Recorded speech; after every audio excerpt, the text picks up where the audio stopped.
4 theoretical questions today. Some of them are really pretty general. And the first one, which Chris Kadamian came up with, although I don't think he intended it to be a question, but because he raised the issue, it became a question. And that is, well, let's introduce ourselves first. Okay, I'm George Kirby. Let's see, Dave, you want to go next? Hi, I'm David Bellman. Oh, wait, Dave Clark. I'm sorry. Oh, okay. I'm just going to say which Dave. Dave, feel free to go ahead. I'm David Bellman. Okay, Dave. I'm Dave Clark. I'm from Florida. I don't admit that to everybody, and really happy to be here. And I thank you guys for all I learn. I take notes every meeting, and then I reflect on them. And a lot of what we cover gets used in classes. So. Okay, next across the top, I think is, who's next? Is it TJ? I'll go, certainly. TJ, Jeffrey. I'm on my phone today. This is a jiu-jitsu related matter because I'm actually in Arkansas. I'm from Illinois, and I'm down testing one of my students who's been training with me remotely. And so they're out practicing while I'm on the call, and then his test will commence after lunch. So. Okay, very good. Okay, next we have Jay. Hi, I'm Jay Formelli. I'm new to the Budoshin. This is only my second meeting, and thank you guys for having me in. Okay, and last but not least right now is Stuart. Stuart Burke. I'm in Arlington, Virginia here, and I've got the official T-shirt and everything. Okay. I got to get those. Very, very good. Okay. Okay. Our first question today is, and it's such a general question. We'll just see where it goes, and it may end up creating topics for future discussions. From Chris, which is, what challenges do you run into as a sensei as some topics lead into other issues? I don't know exactly where to start, so if someone else wants to interpret that question and come up with something, we can go from there. Well, as I thought about that one, Professor, one thing that came to my mind is, as an example, so I remember a handful of times teaching ground self-defense techniques, and the student was a female, and she was working with another female, but the movements involved in the technique triggered some flashbacks to past instances, and it completely took the class in a different direction. So I had to adjust to this type of learning brings back this type of memory, and it's a teachable moment if the student was comfortable, and it was. We talked about assault. So in my estimation, that has kind of presented a general principle of as things arise based on student responses, I try to be as nimble as I can to address them without it hijacking the whole class, but also don't want to ignore that learning process is happening on a lot of different levels. So that's how I interpreted part of Chris's question. Okay. Here we go. I have a comment. On the point about teaching at different levels, you know, when people come to the class, they bring either knowledge or baggage to the class. I had a woman in my class. I was teaching a self-defense class, and she signed up for it. So, and she started crying, and I asked her what was the matter, and she goes, "I've never experienced any violence in my life." Now that's kind of hard to believe, and this was back in the 70s. But it was kind of a weird situation. You know, you figure with the way the world is, how can somebody not ever experience violence on the news or whatever? But she didn't. So people do come from different places, and it might not be a place you expect. Okay, I think that's very legitimate, and I think what you're both alluding to is what TJ referred to as the teachable moment. Is that, and I ran into this in the classroom all the time, which drove administrators crazy. Stuff happens, and you can either choose to ignore it and go on with what you were planning to do, or you can deal with it. And I think ultimately the kids, the students will respect you more because they see you have a personal interest in what their issues are.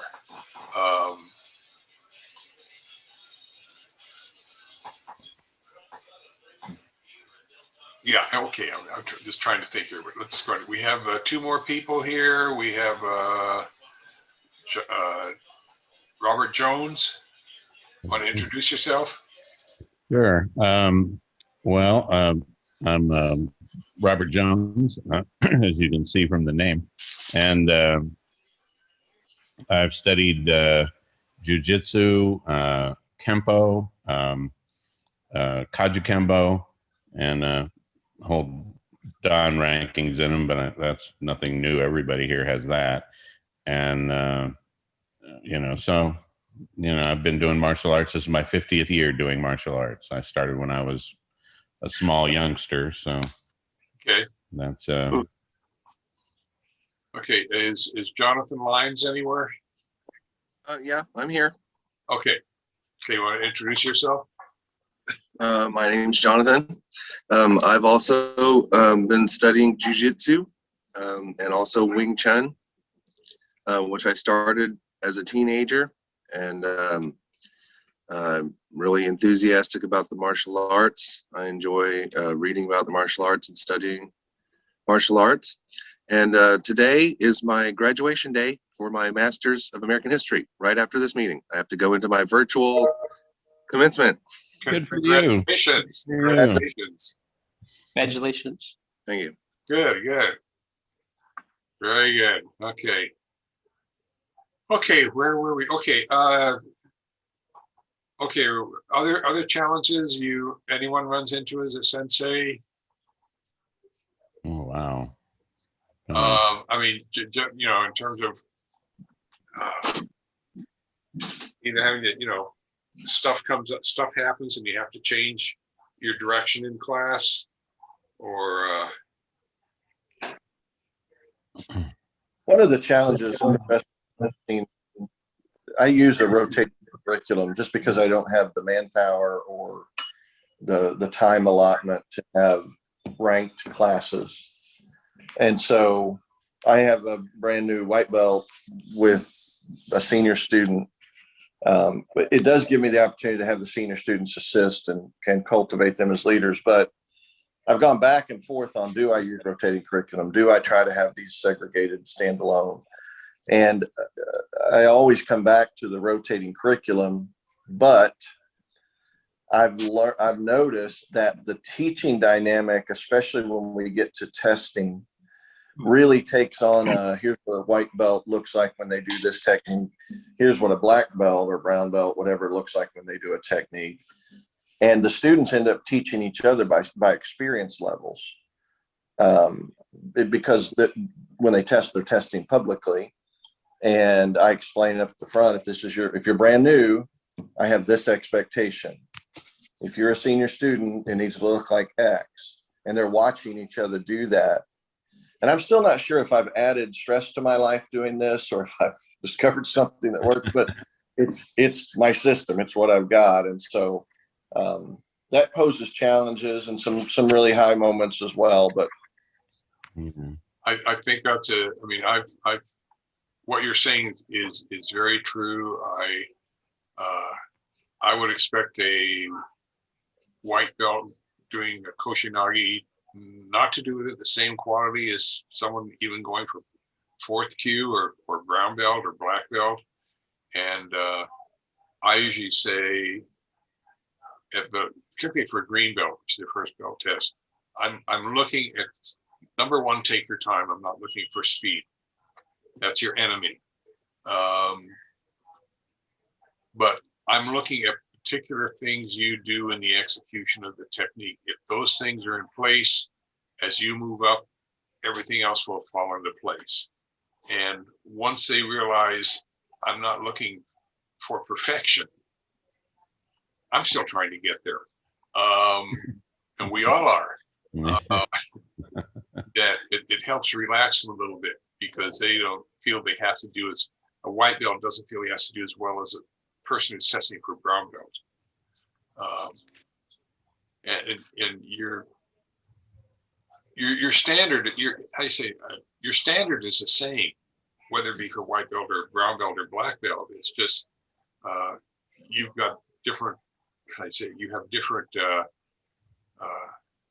You've got a different person. Their learning curve isn't up there yet. I think one of the challenges I've faced, and it's only happened 2 or 3 times, but I'll summarize it with the best one. Actually decades ago, we were in a park program in Burbank, and our building was in the middle of the park with no phone. Okay, this is before cell phones. Okay, and I had a drunk walk into the class and wanted to challenge me. And if you get, the issue is that someone comes in the class and is disrupting the class, and that's your issue. And I was able to quietly turn to one of my upper belts and say, go to the main building, call the police, and tell them it's code 2. Now, those of you who don't know what anyone not know what code 2 is? Do you all know what code 2 is? Okay. Code 2. What code 3 is red light and siren. Code 2 is red light, no siren. Because you don't want to let this person know that someone is coming to help them. Okay, so you just, if you get someone in class who's being disruptive, I think you just kind of have to lead them along to some extent. What community you're in depends on how fast the police will get there.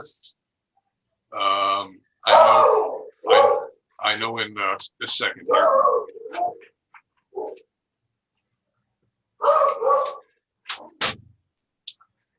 We just got a new dog Thursday, and they're not getting, well, and the old dog doesn't like it yet.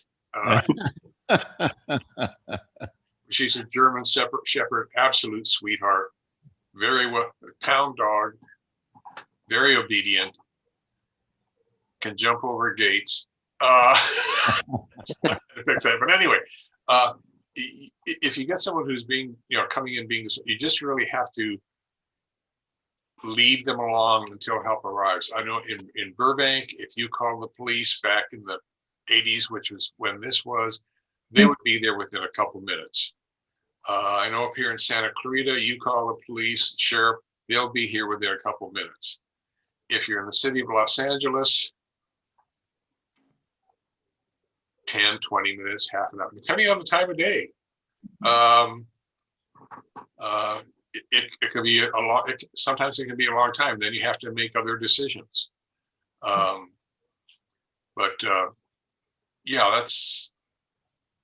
that's a challenge that you don't expect. Anyone else have anything that kind of? I have one thing, kind of a story. I have one of my black belts is he's retired now. He was an undercover high-level LAPD detective, and he worked a special surveillance unit. We had a drunk come in one time. So, it's kind of nice to have an armed police officer in your classroom. So he gets up and he smiles. He comes up to the guy who's drunk, and he puts out his hand and he says, "Hi, I'm John." And the guy shakes his hand. He whispers to him, "Have you ever been to jail?" And the guy looked at him funny, and he turned him around and just kind of talked to him and walked him out the door. So it was kind of a misdirection or a distraction, but it was kind of clever. It went just so smoothly. It's like huh, he's introducing himself. Next thing but when he shook his hand, he didn't let go of it. So he kind of put his arm around and said, yeah, let's go for a walk outside the door. So sometimes you can be creative and non-confrontational. Right. That's the key there. Be non-confrontational. I think about 5 years ago, we had a person who wanted to sign up for a class, and they registered for it. And he started crossing things out on our participant release. And he was being, how do you say, really on the pushy side anyway. And as I moved this leather jacket, it was too heavy to be a leather jacket on one side. So I reached inside the pocket and there was a roll of quarters. Okay. Well, that turns the red light on right there. So I simply said, I didn't want to deal with that issue. And I said, we can't have you crossing things out on the release. It's either you accept it or the city will give you your money back. So he wanted to argue about it. I said, this is not something, this is not something I can argue about. I said, this is policy. The city supports it. Supports it. And ultimately he left in discussion. He said, what should I do? I said, call up the city and ask them for your money back. I said, and they'll give you your money back. No problem. And so he ultimately left. But the other issue was, what do you do with this person who's coming in with his roll of quarters that he would probably put in his hand to hit someone with? And, so again, it's a matter of being non-confrontational as much as possible.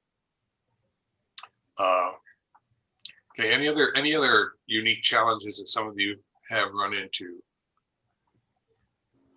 Oh boy. In the dojo?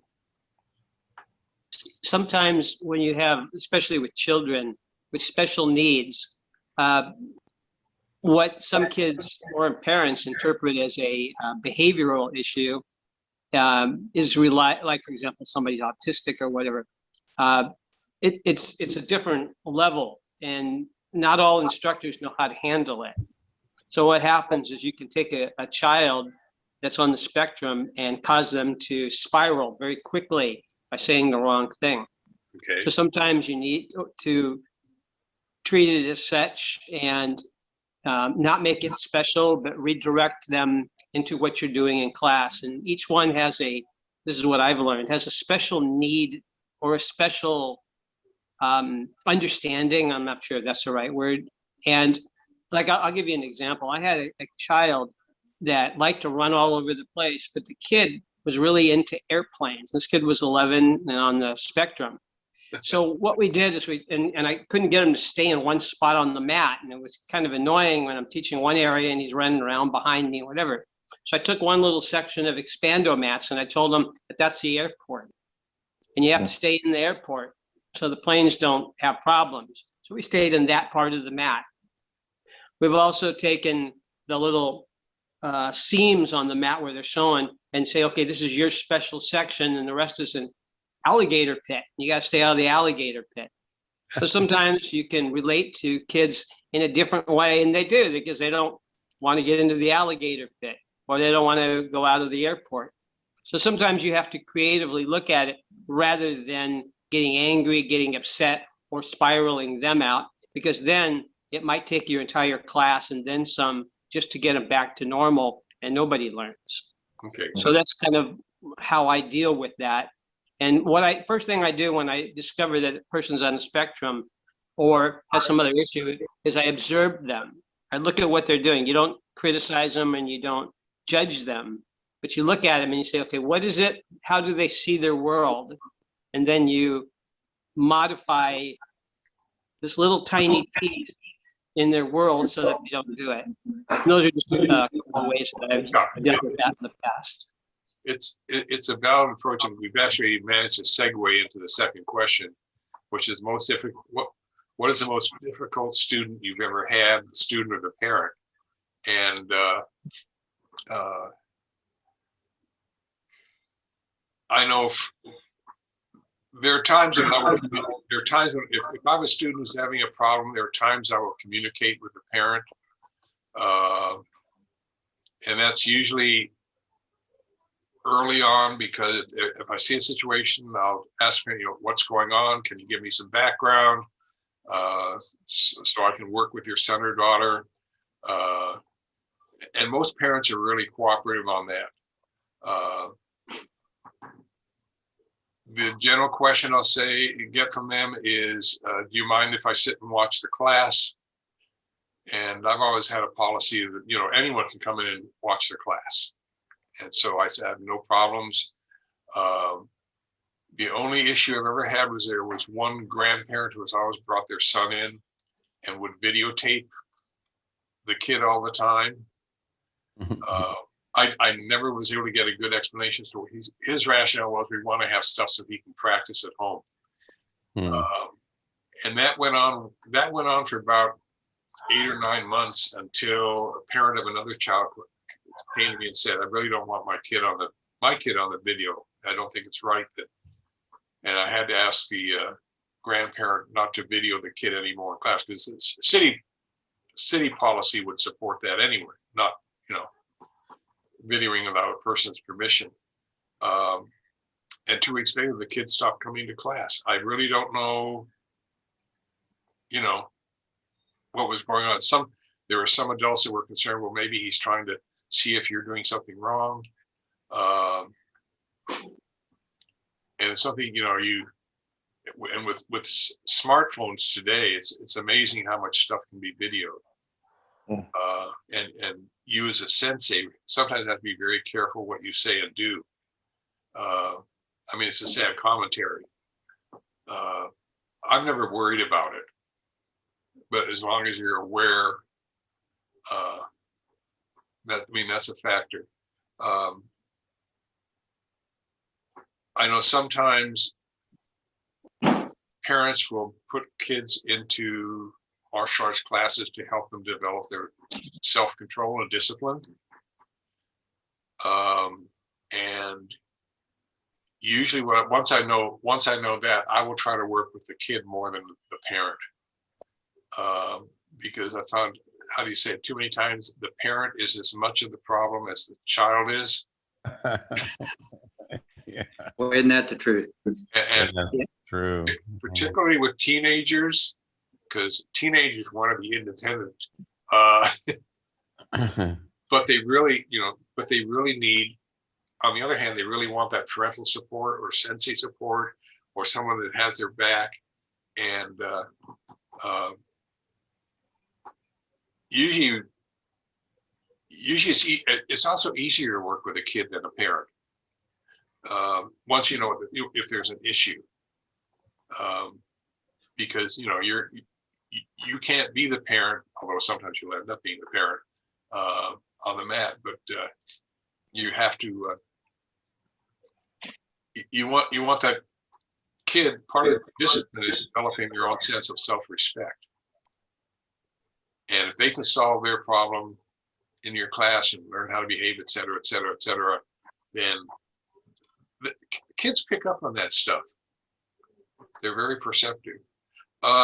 Any other issues with parents sometimes, or? I have a situation that has occurred even recently in the young students class that I teach, and it's parents who coach from the sidelines is probably the best way to say it. They've watched enough class to know what the technique should look like versus what their son is doing, and they will yell out corrections over my instruction. Yes. And I'm not good to look like my wife can. People just know that's out of bounds. But so I'm curious to know how you all handle that, and Professor, what your counsel is there, because part of me says, if I speak to this really directly, I'm probably going to lose them. And part of me says that might be a blessed reduction. Go ahead, Robert. I was going to say, I went to somewhat of an extreme to handle that problem, because when I first started out, my school had literally an open mat. You just walked right onto the mats from, the parent viewing area, from the office or anywhere. And I even had at one point a parent walk onto the floor and take their child off the floor while they were doing the intro class because they just they didn't like what was happening or what have you. And I kind of learned that lesson. About 4 years later, I remodeled my school, and I have a parent viewing area, which is walled off from the rest of the school. And there's windows all across that parent viewing area, so they can't say they can't see in, but they just are completely insulated from my school and what goes on the mats. So, I found that the parents actually love that because they can talk and chat and, and interface with each other and not have to, worry about being quiet while the class is ongoing. And when I moved locations just recently, we just finished actually settling in to a new location. And that's the first thing that came up is, yep, we got to put that wall up there. We got to, windows, wall, it's all got to be there. And so I sort of take that into consideration in the planning phase of things. If I had to deal with just the parents on there, I would set up a protocol where they sort of have to be quiet and respectful. And I put it to them in my first setting where I didn't have that going on. I said, folks, we have to be really quiet because, you can't necessarily, your child can't hear us if you're talking or if we have other stuff going on the floor. So I put it in a different sort of way. I said, we can't teach efficiently. I said, imagine if you were in their high school or their middle school and you were doing that, you were talking and kibitzing on the sideline or telling your child, no, that's not how you do that math problem, blah, blah, blah. And I said, just think about it that way. And we'll take care of the corrections. And what you see as being something really bad that needs correction, we may not see right now that is a priority for us. And I said, just bear that in mind. And in other words, it all comes down to being non-confrontational, even a little clever about how you massage the situation. And but that is a problem, I think, when you have open access to the mats and that sort of thing. Even a pony wall, if you set it up, is very helpful for keeping a barrier there between, I guess, religious scholars call it liminal space. You have that space there with it, which is the sacred space, and then you have the regular space, and now you have that liminal space between those two areas. And it just, if you set up the expectation to begin with, and I even used to have signs that I'd put up in the other school where, please be quiet, your child can't hear us or what have you, or they're focused on you. But I think studio design does away with that problem altogether. So if you ever have the opportunity to kind of design your own place, that's one of the things. And if I can, I was listening earlier to the rotating curriculum idea, and I'm an educator like Master Kirby, and I think from my standpoint, I think rotating curriculum is just a really bad idea, but that's just me. In Kempo and in my mother art is a system called Jung Shindo, and it was a Korean martial art and healing art, glorified Hapkido, basically. And we could pair students up and have them work on their individual material. And generally, like most schools that do that, you have the instructor kind of wandering through the class there were certain things you did as a group, but you were wandering through the class, sort of taking care of individualized instruction. And Kempo, it does a lot more probably as a group than it does in pairings, etc. But I found that it's very much a structured system, which is based on a progressive sort of layered understanding. And there are people who practice the system I teach with the rotating curriculum, but I just don't like that idea pretty much. Maybe because I'm just overly structured educator. I don't know. You know, that's, The way I've dealt with, I mean, I've actually had parents come onto the mat and physically correct their kid. wow. And I literally have to, in that case, I literally stop the class. And I say, you have to get off the mat. It's a safety issue. Yeah, that's a good one.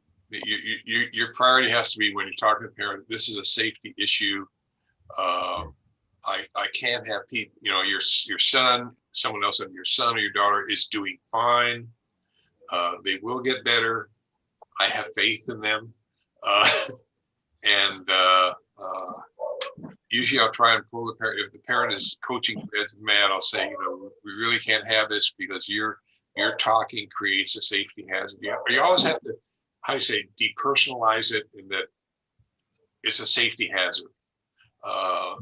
And one of the things I will, on the first night of each session of class, which is about 4 times a year, I'll say, our priority here is you know, your son's or daughter's safety, and everything is done with that in mind. I said, safety will take precedence over courtesy. Because you have to. I mean, it's, you know, you're not going to risk injury to one of your students just to be nice to someone else. And most parents get that. And I haven't lost any parents because of that, or students. But anyway, yeah, so I think it's parental interference is probably the greatest issue I've faced with parents. Sometimes they'll know, you know, is my student, you know, son or daughter progressing fast enough? Sometimes I'll even get adults that express that concern. You know, I'm stuck, I'm frustrated, I can't get this technique down. And it's a matter of, you know, either just it may just be a matter of, okay, let's see you do the technique. And you may be able to find right away what their problem is and say, okay, next time, you know, work on this. Because again, and this is more of an issue with adults than kids, the adults strive for perfection right away, because they can see what they can understand what the techniques looks like when it's being done correctly, and they want to do that. And for lack of a better phrase, that doesn't just happen. Yeah. Like on hip throw, for lack of anything else. My only concern on the green belt test is their foot, when they're set to do the hip throw, are their feet in the right place? Is the uke's right thigh in the tori's rear cleavage? If you haven't figured out that part of the body yet,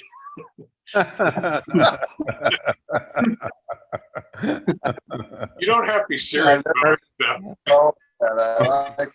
I say, you know, I'll say to the student, is his thigh between your cheeks?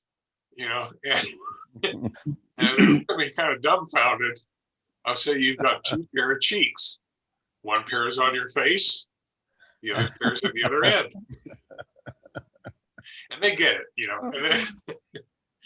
And it's, and you know, how do you say it? They can make, for lack of a really bad pun here, they can make the connection and they adjust their body. And for green belt, if I see that they're in that position when they come in, they're holding the person correctly, I know that ultimately, no matter how bad they actually do the throw, ultimately they will get better. And so that's, you know, if you're having a student who has a particular problem, you say, let's see what you're doing and what can fix that, maybe help fix that problem. Any other issues with students or parents or? I have one. It's not so much an issue as much as it's an explanation. We lose students because they get frustrated in different ways at different intervals in their training. And they don't necessarily, we all get to a point where you do some techniques and you go, guy, it doesn't look as good as somebody else, or I don't think I'm doing a good job. Now, what I've learned over the years is we all plateau at a point. So it's a learning curve. You learn, you get to a certain point, and then what happens is you start plateauing. And what happens is and then they kind of dip.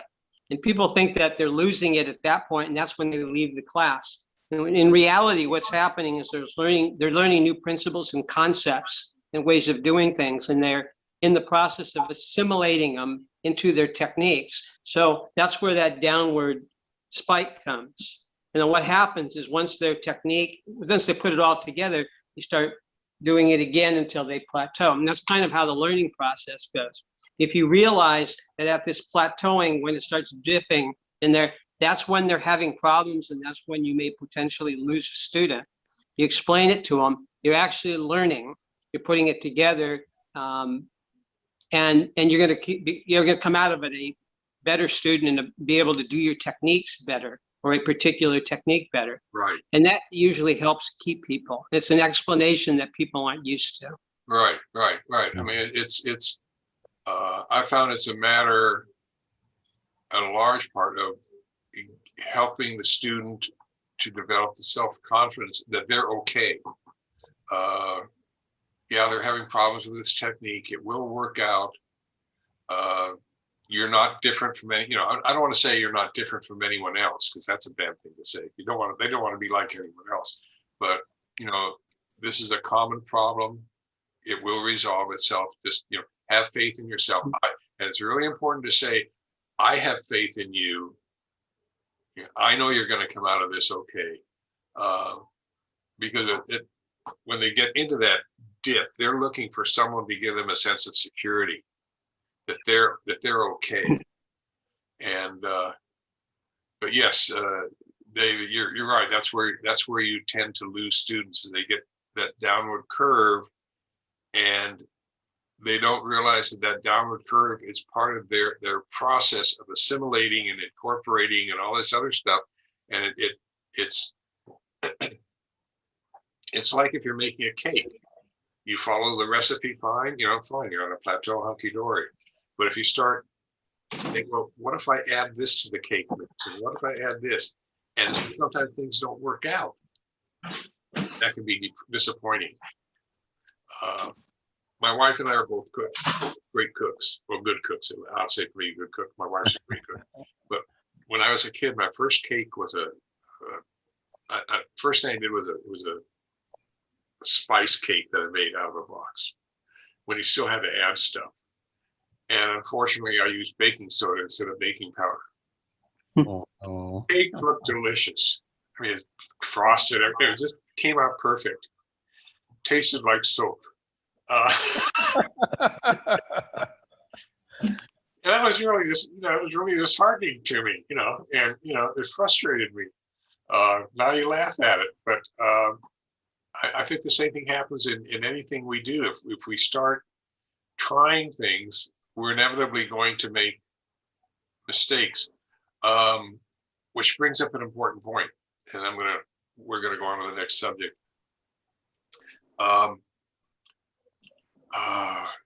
Where did the important point go? One of the nice things about jujitsu, and I stress this because sometimes students will go into techniques wrong, or they'll go into them backwards. In spite of your best laid plans, they do the exact opposite. And one of the things early on I'll tell my students is, if you start moving in a particular direction, keep on going. Inevitably, you're going to run into a quote unquote jujitsu technique. For example, if instead of, going in for a hand throw, Tenagi, Kotagaish,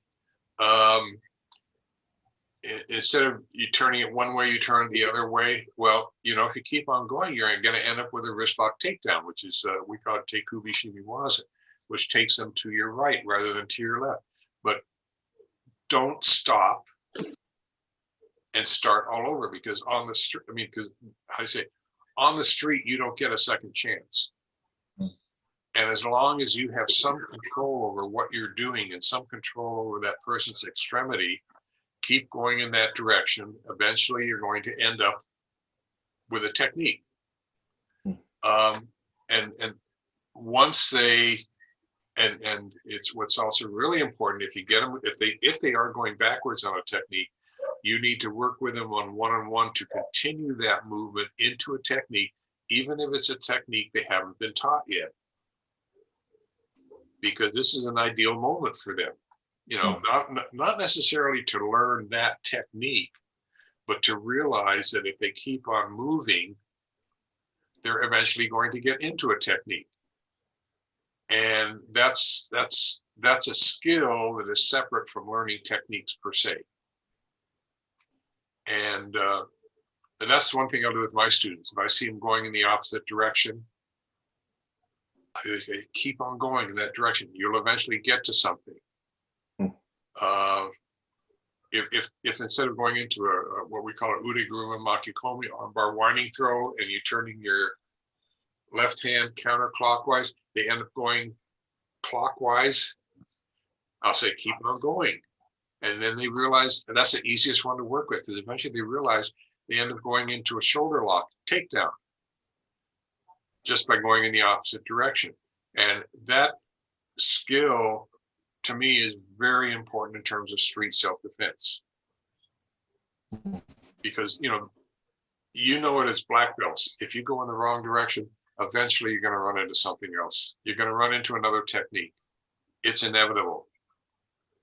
But it has nothing to do with learning techniques per se. It has to do with the skill of, I say, believing in yourself, or whatever you want to call it. Okay. Anything else with students or adults or?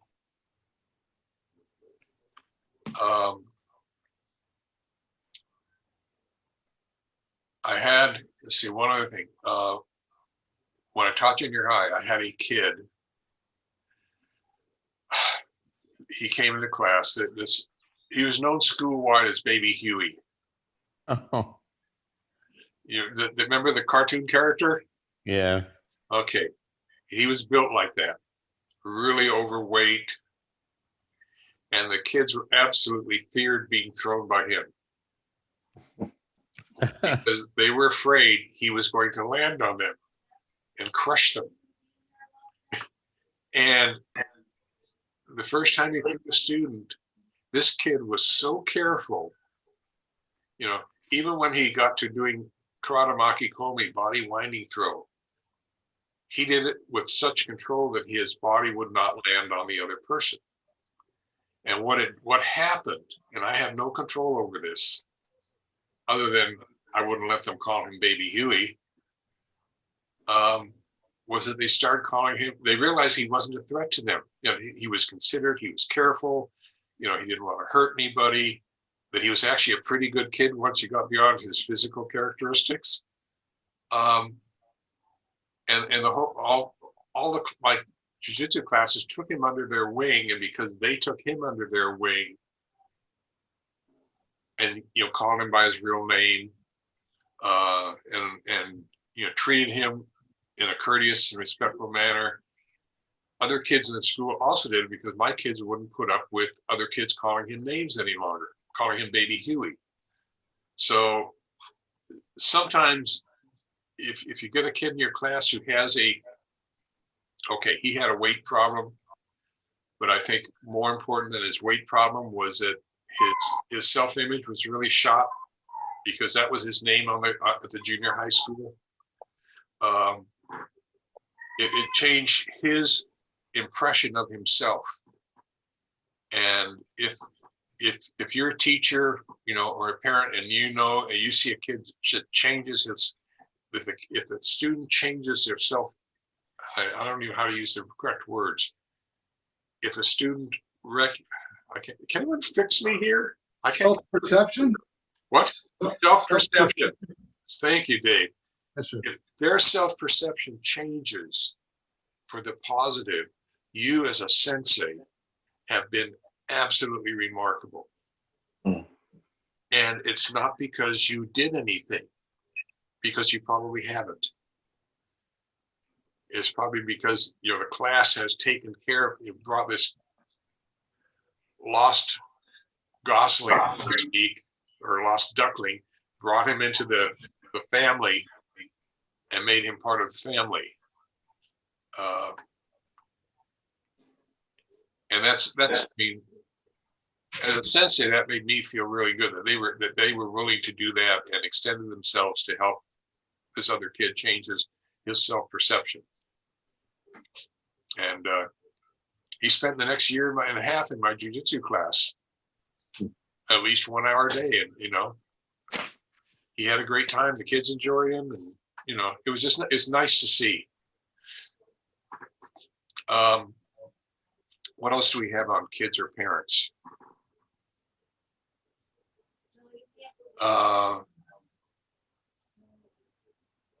Religious issues. I'm going to bring that one up. I know there are certain religions that frown on certain medical care. And I've had parents that have not wanted to sign the participant release. Now, with the participant release, I also have a medical release. Because in California, and different states are different, in California, a doctor, without parental permission, a doctor cannot do anything to treat a minor's injury beyond keeping them alive. Okay. And if, you know, you can't get in touch with the parent, the kid lies there in the hospital, they might give him some pain medication, but that's about it. And I've had to use that once in 53 years. If you have parents with religious beliefs that conflict, would be not Latter-day Saints, it's I'm trying to think of the one particular religion or religious grouping. Seventh-day Adventists, something like that. I'm not sure about that, but it depends on the church. You know, you don't want to make generalities here. I'll simply say, write on the medical release the situation and under what conditions, you know, add to your own limitations on there. And this is California state law, and if you don't want anything done until you get there or they get in touch with you, fine. You know, you have to work with a parent on that.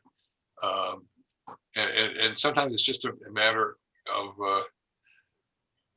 the other issue is bowing in class. Okay. Yeah. This is a biggie with some religions.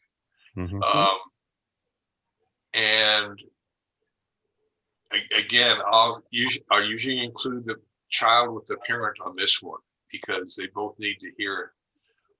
And when I started doing it as a regular class in the LAUSD, I ran across this issue right off firsthand with one of the administrators. And I said, the bow is an indication of respect. It is not indicating subservience to anyone or anything. You have to be very careful how you phrase things sometimes. I said it's like a handshake. It's like saying hello, goodbye. It's just part of the Japanese tradition of showing respect to the other person. And I said, I don't expect my students to, you know, bow from the waist, you know. And I said, I know there's some, I hope I don't step on any toes here. I know there are some dojo or some systems where you do the standing bow, then you get down on your knees and you bow, and you bow to the east, then you bow to, you know, then you bow to the American flag, then you bow to the flag, you know, whatever country the martial art came from. And then there's the fountain in the corner with a picture of this sensei there. And Misa, that, right? Yeah. And then class is over. You left out the restroom door. Pardon? You left out the restroom door. Right. There you go. You know, I tend to exaggerate things just to get the point across. I say, always it's a bow of the head, you know, maybe the top of your body, depending on, you know. I said, I do it to my students. I said, I said to parents, how many of you have gone into a Japanese restaurant and there's looks like a curtain across the top of the door? And what do you do? And I say, I bow my head. I said, guess what? Okay, you've indicated respect before you enter the establishment. And they look at me like sort of dumbfounded. But you know, that is an issue with some religions of you know, that the bow is seen as subservience, such as saluting the American flag is seen as subservience to someone other than entity other than God, or you know, however I don't want to get into that issue, but you know, it's some people see it as things that it is or is not, and that really is up to a sensei's responsibility, because I know some sensei are extremely formal on the bow thing.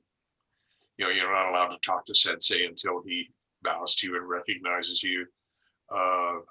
I've seen some dojo where there's no bowing at all. It's just, you know, yo dude, how you doing?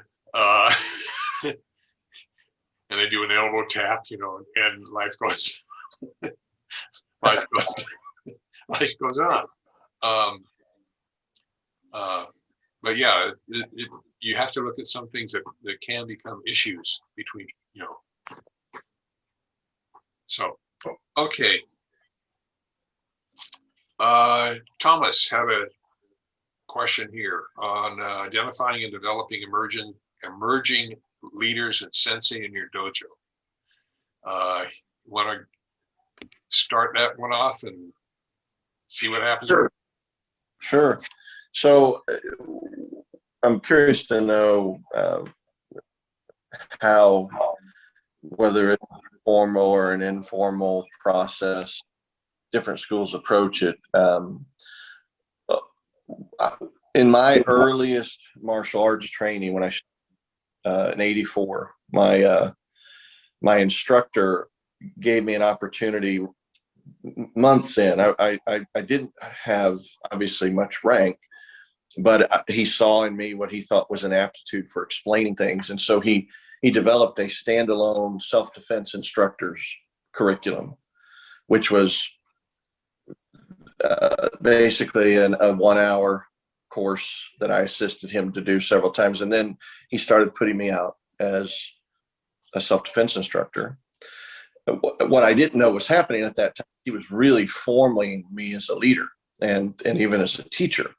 And so I have taken part of my calling as a martial arts instructor, as a sensei, as developing leaders, and several different ways that I've done it. I have different students begin and end the class, bow is in, bow is out.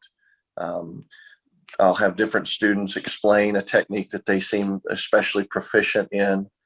And then as students make rank and they're getting closer to testing for their first degree, they begin going through a formal instructor and leadership process, so that the expectation is in our martial arts academy is if you have a shodan,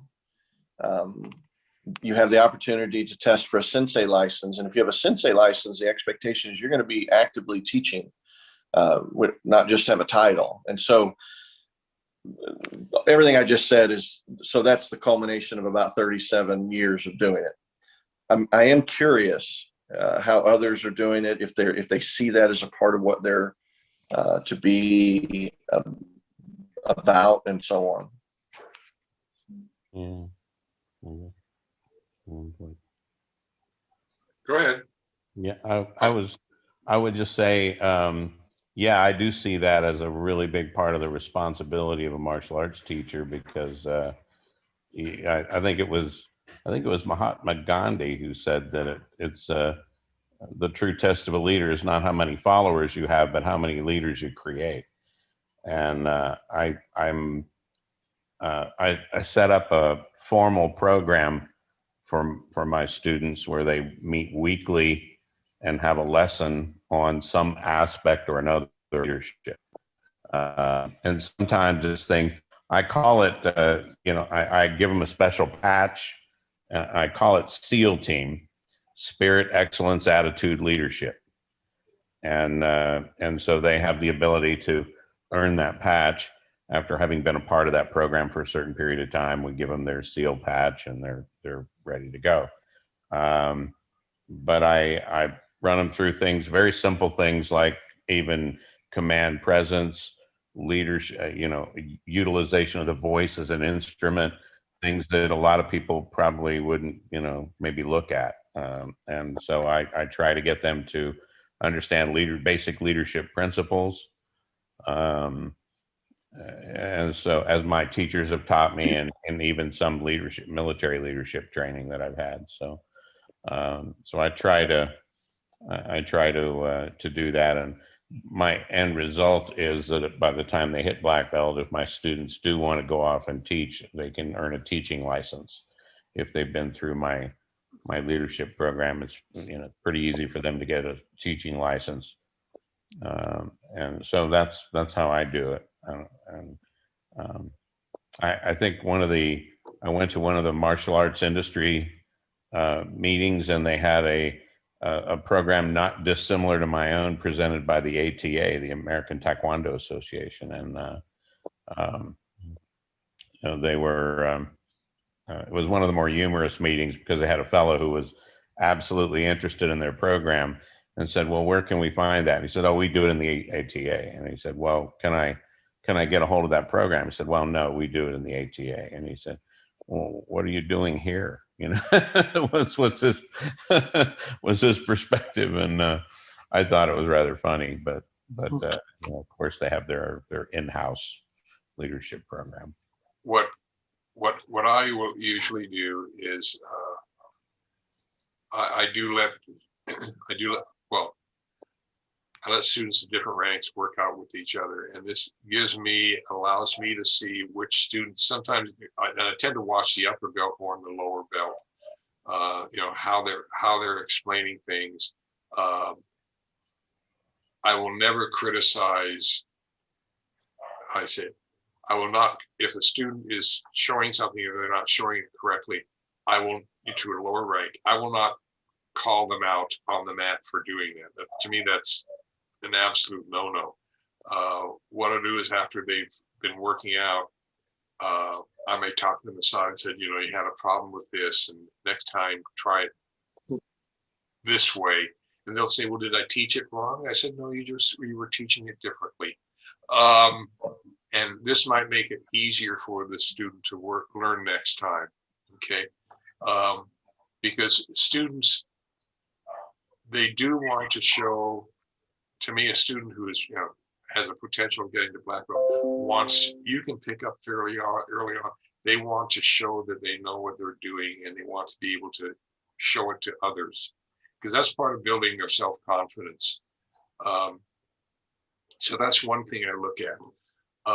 As a student gets into the brown belt range, I may have them teach a technique to the class.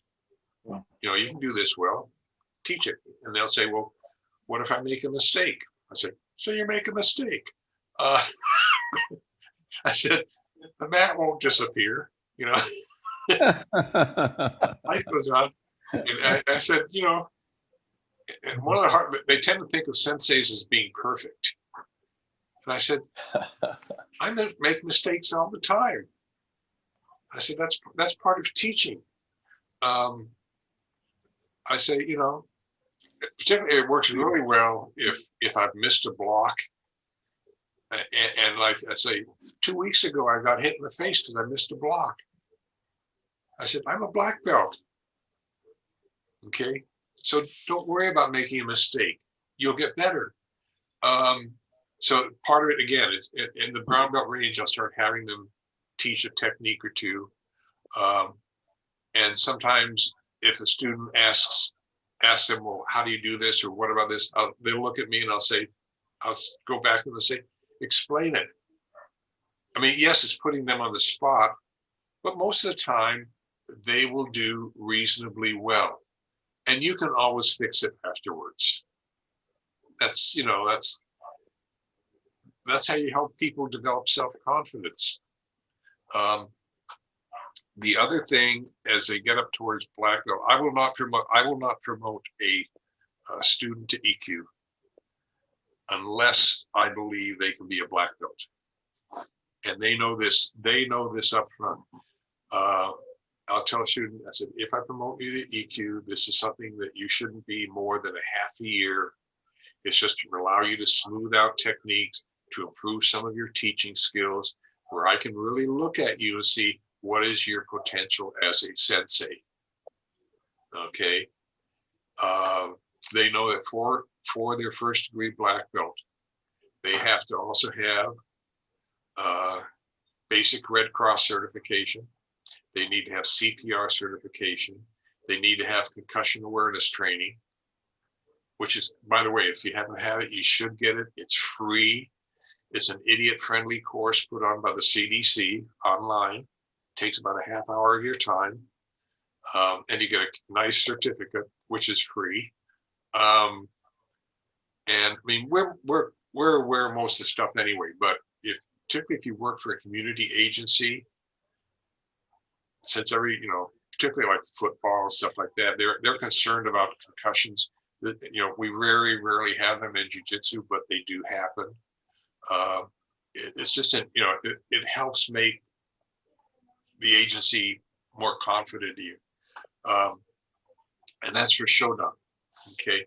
Once they get to Shodan, I'll then put them in, okay, can you teach a class next week? Can you teach an hour next week? Because our classes are usually 2 hours long. Can you teach, or half an hour, or teach 2 or 3 techniques? And you actually need to get off the mat. Go sit down somewhere. Which is the hardest thing for a sensei to do, because the students need to see that that's the person in charge.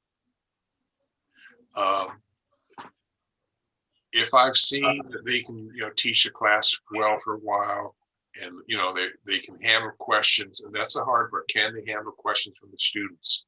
It's not can they teach techniques? It's can they answer the questions, which is another issue. Then usually about 6 months to a year after Shodan, I'll grant them have them apply for their teaching certificate from the American Jiu-Jitsu Association. And because they've done everything else already, it's just a matter of doing the paperwork. And the reason we have the AJA do the certification is because it's a national governing body for jiu-jitsu, and it takes, the legal burden off of me as an individual person from saying, I certified him on my own. And if he screws up, I'm responsible. And if you can get a national governing body for your martial art to certify the person as an instructor, it also increases their integrity and their salability as an instructor, rather than just being from my sensei. Professor, on that, Yes. may I ask, that's still, I may have misunderstood some communications from AJA that it was changing. Is that still an option that's available to do that certificate? There is a teaching certificate available. And I believe that the requirement is that, they've got to have the first aid and the CPR and the concussion awareness, even though some of the people that are in the AJA and leadership position, they work through local YMCAs I have worked through a YMCA, and it didn't last long. And the city was the YMCA was really unhappy when we left and went to the city, because they lost someplace between 50 and 100 members. like overnight. Mm. But in any case, what was I trying to say here? Sometimes, anyway, YMCA's have probably the most restrictive policies on what senseis can do in terms of assisting an injured student. It's kind of like wait from someone from the head office to decide what to do. I'm exaggerating here. Some YMCA's are excellent.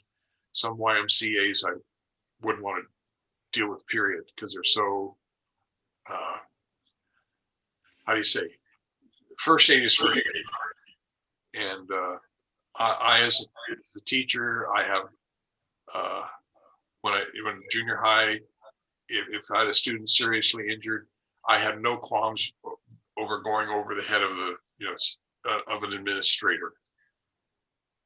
Because my attitude, I'm responsible for the safety of that student, not you.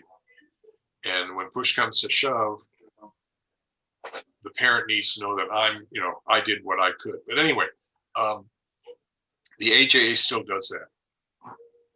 And so you should, it's if they've got these, and because of that YMCA issue that some of the board members are under the restrictions of where they teach, they didn't feel there was a necessity for all these certifications, but most other places require it. And if parents see that you are the instructors, basic first aid, CPR, concussion awareness, burping the baby, whatever else, if they see that the instructor has these other things, pardon the pun, under their belt in case of an emergency, they feel far more confident to leave their kid or someone else under your supervision. And that's really the issue. So yeah, I think, if you've got those things in place, you can go, all they want is your approval to issue the certificate. Sensei? Yes. I knew my daughter Coral and I never received our certificates from the AJA. What should we do? Who should we follow up with? Okay. Since Thomas has now left for Ireland. Yes, he is in Ireland. That's not going to help. Okay. You have, are you in a formal dojo now, or you're with me with age? Okay. All you have to do, let me jot this down. I don't want to derail the conversation. No. Just occurred to me. We took all the courses you cited. Right. Okay, what I will do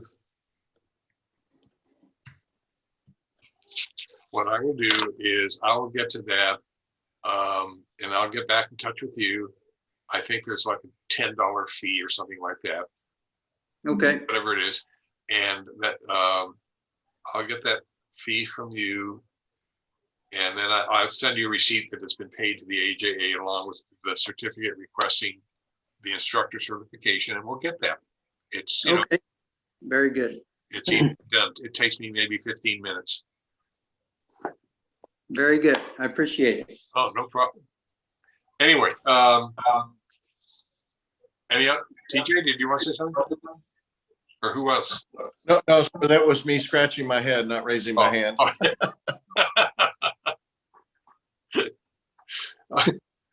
Okay. How to deal with aggressive and passive students. Do we want to hit on that today, or do we want to save that for next time? My battery's dying, so it would be great if we did it next time. That's actually a very important topic. Okay. I'd save it for next time. Okay, because that can be a whole different ball game with dealing with, because you're dealing with a lot of issues, mainly with passive students. Aggressive students are a lot easier to deal with. The passive ones. Okay, very good. So I will get this. I don't think there's much editing required on this one either. I will get this, try and have this out and on YouTube probably in 2 or 3 days. I've got a couple other commitments today. We've got to get 2 dogs to like each other. One's a German Shepherd Chihuahua mix. He's about 45 pounds. And the other one is like 95% German Shepherd, we think, with a collie head. It's not pure German Shepherd, but she's the new one. She's been here for 2 days, and Since they take them for walks together, they get to share an adventure, and they form a bond by walking a lot together. Yeah, well, they don't like to they get close to each other. They're in the tooth and nail with each other. They're, so yeah, we Sides of the street starting out, huh? opposite side of the streets, they look at each other. So, but anyway, I think as long as they're about 4 feet apart, they're okay. But anyhow, that's another issue. Passive aggressive dogs. Anyway, so I hope you have a good weekend. Thank you. You too, sir. And yeah, we had to give up going to a 85th birthday today for someone else because we can't leave them home alone. So anyway, you guys. Thank you for all you do. Oh, my pleasure. I enjoyed Thank you, Professor. Okay, and Stuart, I'll get on this hopefully today or tomorrow, and we'll get your. Should I tell you a check or do PayPal or something like that? We do it all. We do it by PayPal. I'll just send you the. Okay, I'll send sounds you the good. bill, and Yeah, for both Coral and I. Yeah. Okay, it's no problem. Hey, Okay, Stuart. very good. Hey, Stuart. This Yes. was a really nice shirt. I like it. You like that? Well, I got Thomas left me. I have a couple of them if anybody needs one. I have like an extra large or something like that. That's too big for me. But yeah, I inherited a lot of stuff from Sensei Thomas when he moved to Ireland. Anyway, and if you want it in a different color, where is it on my website? I forgot. Yeah, I don't want to cut into your sales. I think it's called cafepress.com. It's got my jiu-jitsu logos on everything. I think it's even on child's underwear. Someone missed the concept on that product. Anyway. Well, that means you can tell them to put the right leg on the jiu-jitsu logo for the hip toss instead of the. There's a teaching tool. You better stop now or we're ahead. Anyway. We're over the top. Thanks, guys. Okay. Thank you. Take care. Good care. Take care. Thank you, everyone. Thank you, Sensei. Bye. Bye. Bye.